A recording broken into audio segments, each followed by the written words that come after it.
যুদ্ধবিরতির একদিন পরই ভয়াবহ হামলা চালালো ইসরায়েল। লেবাননে আবারও রক্তপাত, নিহত অন্তত ২৭ জন। দক্ষিণ ও পূর্ব লেবাননে ধারাবাহিক বিমান হামলা চালিয়েছে ইসরায়েলি সেনাবাহিনী বা আইডিএফ। তাদের দাবি, ইরান সমর্থিত সশস্ত্র গোষ্ঠী হিজবুল্লাহকে লক্ষ্য করে এই অভিযান পরিচালনা করা হয়েছে। লেবাননের স্থানীয় গণমাধ্যম ও জরুরি সেবা কর্মীদের তথ্য অনুযায়ী এসব হামলায় এখন পর্যন্ত অন্তত ২৭ জন নিহত এবং আরও ২৬ জন আহত হয়েছেন। আইডিএফ এর অভিযোগ, যুদ্ধবিরতির মাত্র একদিন পরেই হিজবুল্লাহ ইসরায়েলি সেনাদের ওপর হামলা চালিয়ে চুক্তি ভঙ্গ করেছে। এর জবাব হিসেবেই তারা এই পাল্টা অভিযান চালিয়েছে বলে দাবি করা হয়।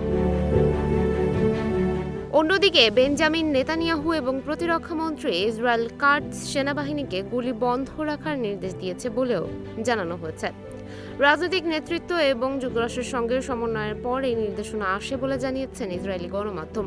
তবে এক বিবৃতিতে নেতানিয়াহু স্পষ্ট করে বলেছেন, উত্তর সীমান্তে নিরাপত্তা নিশ্চিত না হওয়া পর্যন্ত দক্ষিণ লেবাননে অবস্থান চালিয়ে যাবে ইসরায়েল। পাশাপাশি হিজবুল্লাহর যে কোনো হামলার জোরালো জবাব দিতে আইডিএফকে নির্দেশ দেওয়া হয়েছে। আইডিএফ এর দাবি, গত ২ দিনে তারা প্রায় ৩০০টি লক্ষ্যবস্তুতে হামলা চালিয়েছে এবং এতে প্রায় ১০০ জন নিহত হয়েছে।